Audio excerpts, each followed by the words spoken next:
Hola, ¿qué tal? Soy Sebastián, bienvenidos a un nuevo video acá en el canal Canadá para Inmigrantes. En este video tenemos nuevamente una entrevista con la consultora regulada Sandra Martínez. Hola Sandra, ¿qué tal? ¿Cómo te va?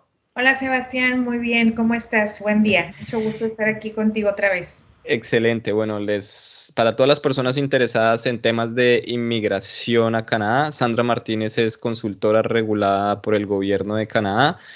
¿Cuál es tu número de regulación, Sandra? Mi número de licencia es R514938 y pueden verificarlo a través del sitio web del Colegio de Consultores de Inmigración de Canadá. Excelente, Sandra. Bueno, gracias por estar acá con nosotros comentándonos noticias nuevas sobre inmigración Canadá. En el mundo han pasado y están pasando un montón de cosas y pues igual la gente sigue interesada en procesos de venir hacia Canadá, hacia este fabuloso país. ¿Qué noticias nuevas y qué expectativas tienen las personas que tienen el proyecto de vida hacia Canadá? Así es, Sebastián. Todo esto, aunque parece estar por un momento en pausa por toda la situación y toda la cuestión que estamos viviendo de pospandemia, estamos en una recuperación económica, yo creo que a nivel mundial, que si bien ha tenido un impacto importante y nos ha generado un cierto momento de crisis, quiero decir, pero también les recuerdo que es en la crisis donde se deben de tomar las oportunidades. Entonces, esperar al momento ideal, tal vez puedan pasar meses, 1, 2, 3 años, no sé, y acuérdense que para este proyecto de vida, como menciona Sebastián, pues es importante el tiempo, ¿no? Entonces, sí, aun cuando hemos pasado por estos 3 años de pandemia y como te digo, estamos en esta recuperación en la post-pandemia, Canadá sigue firme y muy fuerte en su política migratoria, con una proyección de recibir alrededor de 400,000 inmigrantes cada año, al menos por los próximos años. Y en función de eso es que se están haciendo cambios, se están enfocando en ahora sí que favorecer a muchos quienes ya están en Canadá, a aquellos que van a llegar eventualmente, tal vez a través de un programa de estudio, tal vez de un permiso de trabajo, etcétera. Entonces, posibilidades existen, Sebastián, y de eso quiero platicarles el día de hoy. Ok, está sonando mucho un nuevo programa o algo que está en las noticias es algo del TRPR o el TRPR, ¿right? El Tier to ¿Eso? PR, son las siglas de Temporary Residence to Permanent Residence, ¿ok? Ujú. La residencia temporal hacia una residencia permanente. Si recuerdan, el año pasado hubo un programa, un pathway, un programa temporal, donde se recibieron o se expidieron 90,000 visas de residente permanente para trabajadores esenciales y estudiantes internacionales, ciertos estudiantes que ya se hubieran graduado, que pudieran demostrar que están con un empleo como skill worker, al menos en un NOC 0 A o B. Entonces fue una gran oportunidad para muchísima gente. No sé, algunos podrán recordar que en el caso de los estudiantes, en menos de 24 horas el sistema se cerró porque se saturó, se completaron las visas, o el número de participantes y ahí quedó. A razón de eso, precisamente, se anunció una disminución, como ya lo he mencionado en otros videos, una disminución en las visas disponibles a través del Express Entry, que es el programa federal eh, que ofrece el gobierno de Canadá en diferentes categorías, ¿no? Entonces eso impactó de manera importante el número de visas de residente permanente a través del Express Entry y se redujo a un 50%. Eh, se vio un éxito, o sea, funcionó ese programa, se captó a personas que tenían la posibilidad de establecerse económicamente en Canadá, y ahorita hablamos un poquito de eso, porque Canadá es tan selectivo, Sebastián, que están en este momento, y el ministro de Inmigración ha anunciado que este pathway se va a implementar de manera permanente, ¿sí? Entonces, esta es una muy buena noticia para todos aquellos que son trabajadores esenciales, como también aquellos que son residentes permanentes, perdón, estudiantes internacionales. Estudiantes residentes temporales, ¿sí? Ajá, residentes temporales y que estudiando con un permiso de estudio y que están por graduarse o ya se graduaron, ¿sí? El ministro tiene 120 días para publicar, ahora sí que las instrucciones o los requerimientos de este programa. El año pasado los requerimientos eran, tú tenías que tener ya a la mano al momento de enviar tu solicitud, tu examen médico, tu examen de inglés, obviamente tu diploma y tus transcripts en el caso de los estudiantes internacionales donde para demostrar que tú ya te habías graduado y tener una certificación laboral donde indicara tu puesto, nuevamente, que hubiera sido en un NOC 0 A o B, que estuvieras trabajando en ese momento y básicamente, bueno, y toda la información adicional personal con los formatos que inmigración pide y demás, ¿no? Para este año no sabemos todavía, no tenemos los detalles, pero esperamos que sea muy similar. Así que la recomendación es para quienes están en Canadá, ya se graduaron y cumplen al menos con ese perfil, que estén preparados, ¿sí? Que estén preparados porque no sabemos cómo va a venir y cuanto más preparados estén, pues más oportunidades tienen, ¿sí? Ahora te digo, este target es para empleados esenciales y también para estudiantes internacionales graduados. ¿Okay? Entonces es muy importante y esto nos abre otra posibilidad, Sebastián, no solamente para quienes ya están en Canadá, sino para quienes quieren venir a Canadá o están en ese plan, ¿no? Yo sé que el hecho de que Canadá nos cambió ahí la oportunidad de que las parejas vinieran acompañando a un estudiante internacional mientras hacía un programa de inglés con fines académicos de trabajar, eso ha disminuido muchísimo el flujo de estudiantes internacionales porque la mayoría vienen primero a hacer un pago y sin embargo siempre hay alternativas, estudiar inglés desde su país a través de una institución en Canadá que les permite el acceso luego a una admisión en una institución académica. Sin embargo, esta es una nueva oportunidad también para esas personas que estén por llegar a Canadá y que tengan en plan concluir un programa de estudio, porque ya no solamente vamos a depender de un Express Entry o de una nominación provincial, sino que ahora vamos a tener como tercera opción este pathway. Solamente recordar a todos aquellos que han puesto en pausa su plan de obtener una visa para estudiar en Canadá, que lo reconsideren. Las oportunidades van a seguir existiendo y este programa nos abre una oportunidad única, Sebastián, porque no vas a depender ni de una provincia ni de un empleador. Oh, está bueno. Y claro, no está atado a nada realmente. Es porque es federal. Es porque es federal, así es. Esa es una gran ventaja, ¿no? Así es. El tema, cuando hablas que estudiar desde sus países, pues, y nivelar su inglés, pues es una ventaja, digamos que hay pros y contras, ¿no? Pero pues tiene la ventaja de que va a reducir en costos en manutención, ¿no? Pues al estar en su país directamente, ¿no? Así es. Y en cuanto, otra noticia que se ha dado mucho es el tema de estudiar en Quebec, que está el gobierno provincial de Quebec está ofreciendo los precios a estudiantes internacionales como precio local, o sea, como si fuera ciudadano o residente permanente, pero ¿esto qué implicaciones tiene? Claro, mira, yo, como saben, yo tengo mi licencia o mi certificación como consultor, es para que yo pueda asesorarlos y representarlos ante el gobierno federal y todas las provincias, excepto Quebec. Sin embargo, sí tengo algo de conocimiento al respecto en cuanto a lo que está sucediendo en este momento. He visto por ahí información en las redes sociales de que vas a pagar $3,000 por un programa de estudio, vas a pagar como residente permanente. Sí, esto es con escuelas privadas que están haciendo ese cambio, pero hay una razón de fondo, Sebastián. ¿Qué está sucediendo?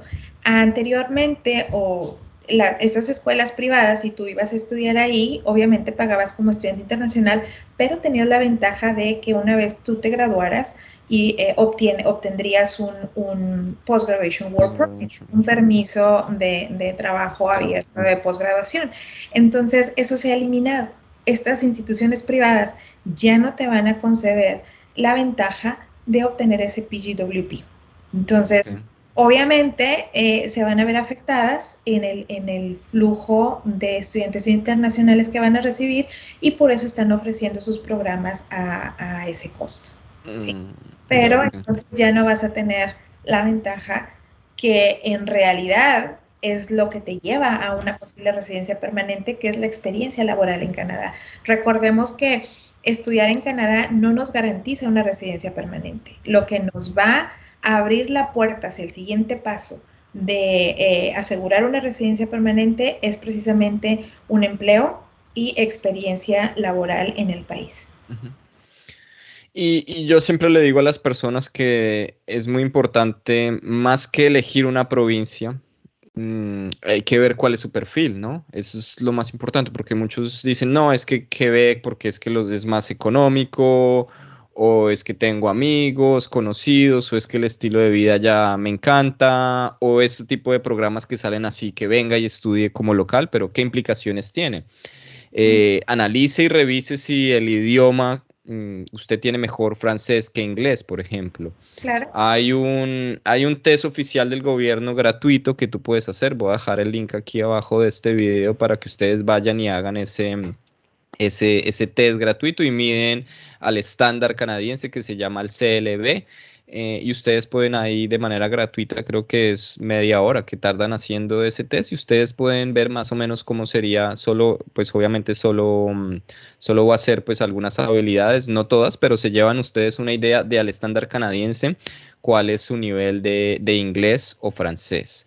Pero con respecto a eso es importante que ustedes primero analicen su nivel de inglés, se evalúe cuál es según su edad, según su ocupación, según su profesión, cuál es su experiencia para ver qué camino le convendría más hacia Canadá, ¿verdad? Claro. Y en ese orden de ideas, pues hay muchísima información, porque hay más de 40 programas, le hemos hablado, y más con estos nuevos programas siguen y sigue saliendo.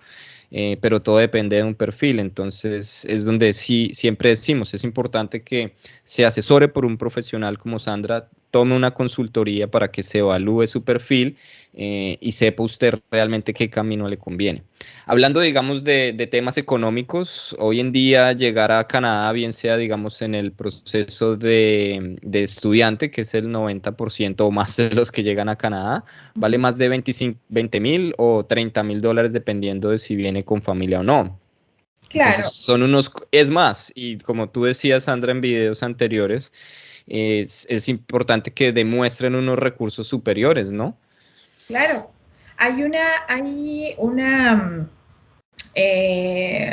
parte, una sección de la ley de las regulaciones de inmigración que indica que un oficial de inmigración puede aprobar un permiso de estudio obviamente a una persona que pueda demostrar que tiene la solvencia económica, y aquí es mucho también de interpretación, porque a veces las personas queremos entender o le damos la interpretación que más conviene a nuestra circunstancia, ¿no? Entonces, dice esta sección de la ley de inmigración, dice que el oficial de inmigración está facultado para otorgar esa visa o ese permiso de estudio a quien demuestre que tiene la capacidad económica para cubrir sus gastos de manutención y los gastos de su programa de estudio por la duración de su programa de estudio sin trabajar en Canadá. ¿Okay? Entonces, todo el mundo puede decir, a ver, espérame, es que yo estoy trabajando, Sandra. Yo estoy trabajando, o sea, yo ya estoy en Canadá y yo estoy trabajando. Si ahí dice sin trabajar, ¿sí? O sea, el que tú trabajes es un plus para que tú apoyes económicamente, tal vez, ¿sí? Pero no es, no dependes, o sea, no vas a depender de ese posible ingreso en Canadá, y lo he repetido N veces. no vas a depender de ese posible ingreso en Canadá porque nadie te lo garantiza, ¿sí? Cuando es tu primera solicitud, la recomendación es demuestra al menos que tienes el total de los 2 años de tu programa de estudio o de tu año de tu programa de estudio, ¿sí? Más los gastos de manutención, aunque sea del primer año. Haciendo un ejemplo, por ejemplo, una familia de 4 miembros, gastos de manutención para el primer año son $20,000, ¿sí? El costo del programa, vamos a utilizar un promedio de $15,000 al año, serían $30,000 por los 2 años. Entonces, tú estarías demostrando al menos, bueno, el mínimo requerido, según lo que indica Canadá, son $35,000. Lo recomendable es que demuestres los $50,000. ¿Ok? Porque, ¿qué pasa, Sebastián? ¿Y qué está pasando en este momento con muchas personas? Están dejando de estudiar porque se dieron cuenta que sí llegaron y consiguieron un empleo, pero a lo mejor no es lo suficientemente remunerado para cubrir todos los gastos, y sobre todo si estás viviendo en Ontario o estás viviendo en British Columbia, se dan cuenta que el costo de vida es elevado y que el sueldo les alcanza ahí como para ir pasando, pero no para ahorrar y pagar el siguiente año. Entonces, ¿qué está sucediendo? Están dejando de estudiar, abandonan sus estudios, se mudan de provincia, se colocan en una situación de riesgo donde están arriesgando su inversión, su sueño, su esfuerzo, y están ahora sí que en una situación en la que en un momento dado a lo mejor van a tener que decidir regresar a su país. Entonces, no hagan eso, no echen a perder esa oportunidad, no apresuren el proceso, prepárense bien económicamente, con inglés, con lo que necesiten. No es de que ya me quiero ir, ya quiero estar allá, es que me urge, ya no sé qué hacer, porque una vez que estés acá te vas a dar cuenta de que, o sea, esto es cuestión de planear y de tener el recurso. Oye, con respecto que hablabas de la autoridad que tiene el oficial que revisa el caso, ahí he visto que muchas personas tienen las dudas de cuando hacen su aplicación, y ahora con todo el tema de la pandemia y los backlog que tiene el gobierno, pues de miles de aplicaciones retrasadas, y utilizando este sistema, creo que se llama el Chinook, como que un AI que está ahí analizando esto.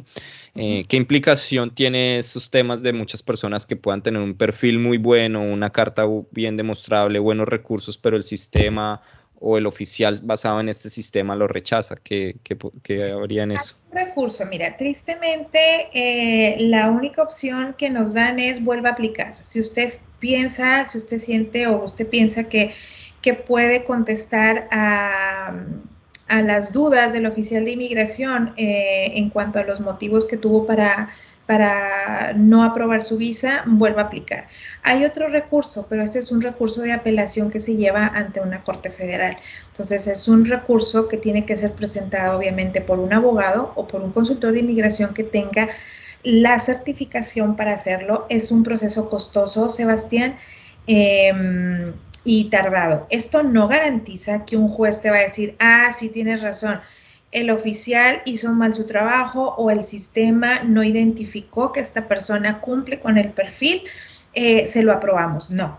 El juez lo que va a decir es, ok, sí, hubo algunas discrepancias en la evaluación de esta solicitud, que se lo pasen a otro oficial de inmigración a que lo revise. ¿Sí? Entonces, es la oportunidad de que te lo vuelvan a revisar, pero pues es lo mismo porque dices, me voy a ir hasta la Corte Federal, voy a hacer una apelación, voy a gastar dinero para que en el mejor de los casos se determine que lo revise otro oficial. Pues mejor vuelvo a presentar una nueva solicitud porque la va a revisar otro oficial. O sea, las probabilidades de que la revise el mismo son pocas, ¿no? Entonces, ahí hay que poner las cosas en la balanza y decir, bueno, ¿qué estoy dispuesto a hacer? Igual la aplicación o lo que gasta en ese proceso de apelar es lo mismo que gastaría en un proceso o más, ¿no? En reaplicar, ¿no? Y de pronto reaplicar es más rápido. Exacto, entonces hay otra cosa que se debe de entender, y es que muchas personas me dicen, Sandra, llegan y me dicen, Sandra, me negaron la visa, necesito que me ayudes. ¿Cuánto me cobras? Ya tengo todo hecho, ya está todo, nada más es de que se vuelve a enviar. No, eso, o sea, lo de menos, Sebastián, es llenar los formatos, es subir la información. Eso es lo más simple, ¿sí? Yo tengo que revisar cuáles fueron las causas por las que te negaron. Yo tengo que pedir el ATIP. Otra cosa con el ATIP, pasan meses y no nos envían los ATIPs, ¿sí? Tenemos que pedirlos hasta por segundas ocasiones. Yo no me arriesgo a enviar una solicitud por segunda ocasión si fue negada anteriormente sin tener el ATIP, porque tú sabes que las cartas de negación son muy escuetas, muy genéricas, no nos dan mucha información. Yo tengo que buscar casos de referencia, casos de ley previos que hayan llegado hasta la corte, similares al caso de mi cliente para poder referenciar, ¿sí? Entonces, es una investigación que tengo que hacer. A lo mejor mi carta de justificación o mi submission letter es mucho más extensa porque yo tengo que refutar los puntos que el oficial de inmigración está indicando. Entonces, no es como que ya tengo todo hecho, envíala otra vez, ¿sí? Si ustedes se fijan, y los invito a que busquen en Google, hagan una búsqueda de los costos de consultores de inmigración, algunos los tienen publicados, otros no, o de abogados, y vean que siempre cuando envías una segunda aplicación es más costoso que la primera vez. Simplemente. Wow. ¿Y tú crees que, digamos, que le convendría entonces a la persona hacer una reaplicación nueva, ¿sí? Para si viene solo o viene en dependiendo del caso. Dependiendo del caso y considerando estrategias también, porque en ocasiones la estrategia es, ok, ven tú solo primero, ¿sí?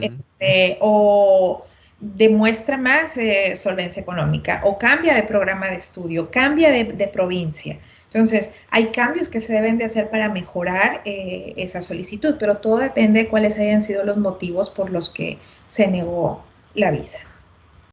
Y eso sí, es mejor analizar a fondo todos los perfiles, los recursos financieros, los niveles de idioma, total. Igual de todas maneras, también tú crees que eso implique también en le digo yo como el estado de ánimo ese día del oficial, porque personalmente tuvimos la experiencia con mi esposa, bueno, yo también con visas solicitando desde Colombia hacia Estados Unidos, solicitando visas solo de turismo. Pero se dio el caso, por ejemplo, a mi esposa se la negaron 2 veces, a mí me la negaron 1 vez y simplemente fue reaplicar. A mi esposa la tercera vez fue ya aprobada y realmente pues no cambió nada. ¿Qué iba a cambiar? En menos de 3 meses aplicamos 3 veces y en 3 meses pues tu situación económica y tu vida es la misma, ¿no? Entonces a veces pensaría yo que en estos procesos también los oficiales pues toman basado en una información que leen, pero puede que obviamente se apegan a la ley, pero otro oficial según la ley y ve la documentación de nuevo, ya esta persona aplicó 2 veces, fue rechazado y aplicó otra vez y ya en esta vez, bueno, ahora sí ya presentó bien los documentos para mí y fue aprobada, ¿no? ¿Piensas que podría ser el caso algo para Inmigración Canadá? Sí puede ser el caso, porque como hacía yo referencia a esta sección de la ley donde dice que el oficial de inmigración debe de aprobar o puede aprobar, no que debe, puede aprobar una visa para un estudiante internacional que pueda demostrar su capacidad económica sin trabajar, eso ya también es mucho a criterio del oficial de inmigración, porque hay quienes lo aplican al pie de la letra y quienes no necesariamente, o sea, porque ha habido casos en los que yo tengo clientes que demuestran el mínimo requerido, Sebastián, y les es aprobado. Tengo clientes que muestran más del mínimo requerido y aún así no les es aprobado. Entonces, sí. Y en cuanto a esa teoría, digamos que si demuestran, porque me preguntaban esta semana justamente qué pasa si supuestamente la carta de motivos es opcional. Entonces, ¿qué pasaría si realmente no la haces? Yo siento Entonces que cuando tú haces solo tu proceso y tú creas tu checklist, ahí no te aparece un registro para que tú presentes esa carta de motivos. En el caso de nosotros utilizamos un portal para consultores de inmigración o para representantes autorizados. Y ahí, cuando nosotros creamos nuestro checklist, ahí aparece un registro para subir nuestra carta. Nuestra carta no se llama carta de motivos, yo le llamo carta de justificación, pero en realidad como inmigración la identifica es submission letter. Para mí el submission letter es una parte importante del proceso, porque ahí yo le estoy resumiendo al oficial de inmigración todo lo que hay en documentos de pruebas de profesión, ocupación. ¿Sí? Porque, ¿qué pasa? En el formato, por ejemplo, para estudiantes, IMM 1294, ¿sí? Ahí dice, bueno, ¿cuál es tu historia laboral? Ah, bueno, trabajé como software developer en la compañía tal y tal, ¿sí? Pero no vienen más detalles. Entonces, yo en mi submission letter, yo digo, bueno, esta persona, este es su perfil, se graduó con honores, fue parte del colegio de bla, bla, bla, ha tenido un desempeño de excelencia en su empleo, ha ganado estos reconocimientos, ha estudiado de esta forma, su experiencia está basada en X, Y o Z, ¿sí me entiendes? Más detalles que no los ves en esos formatos, ¿sí? Entonces, eso es lo que yo hago. Y luego también ahí es una oportunidad de que tú expliques por qué va a traer un beneficio económico tanto para ti y cómo vas a contribuir a tu país una vez que tú regreses, porque ese es el objetivo, ¿no? O sea, es una visa de residente temporal.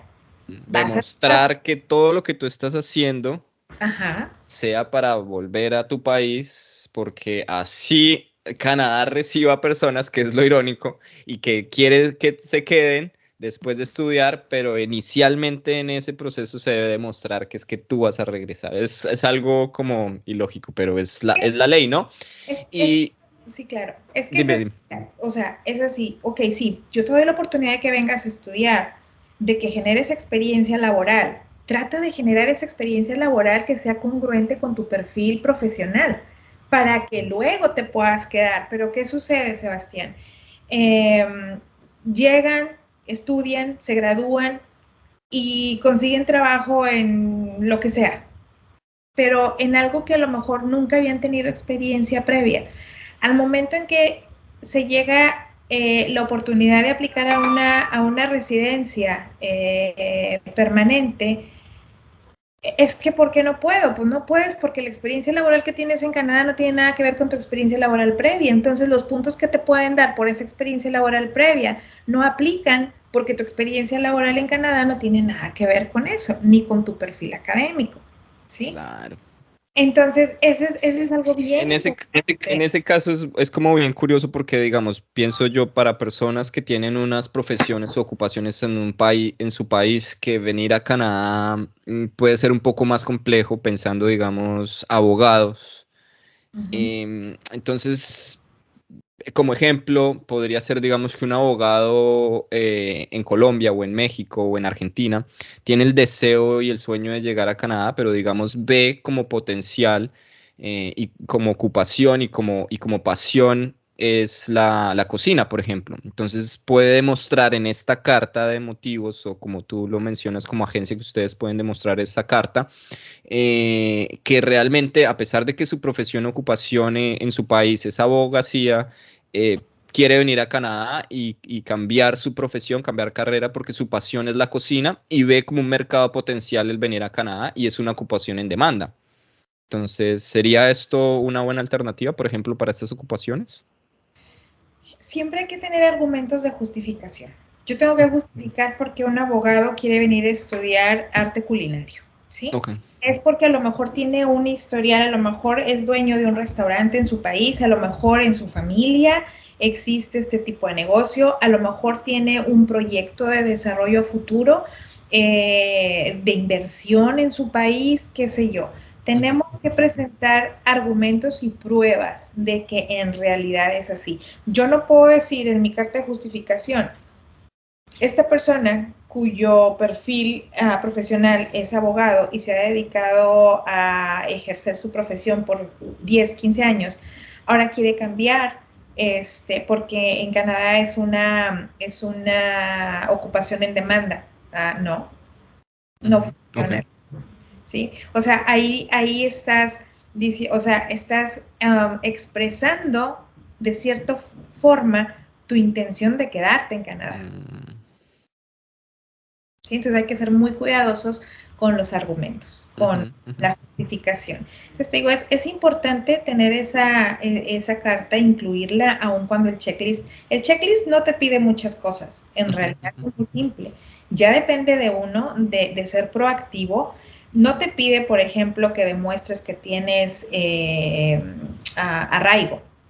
¿Sí? No te da un espacio para que tú subas las escrituras de tu casa o que subas los documentos de tu negocio. O sea, eso está en ti, presentarlo para demostrar que tú no eres un aplicante de riesgo, que tú no vas a estar motivado para quedarte de manera ilegal en Canadá. Ok. Bueno, Sandra, creo que estuvo buenísimo hoy todo el contenido de información que hemos dado. Pienso que pues es un buen contenido y material aquí que nos has dado con nuevas noticias de Migración Canadá y excelente todo esto que Canadá está desarrollando y lo que está a la expectativa y a espera para que más personas lleguen y pues ese más de 1 millón de personas que espera Canadá como nuevos inmigrantes. Yo los animo, la verdad, a que exploren las oportunidades, ¿sí?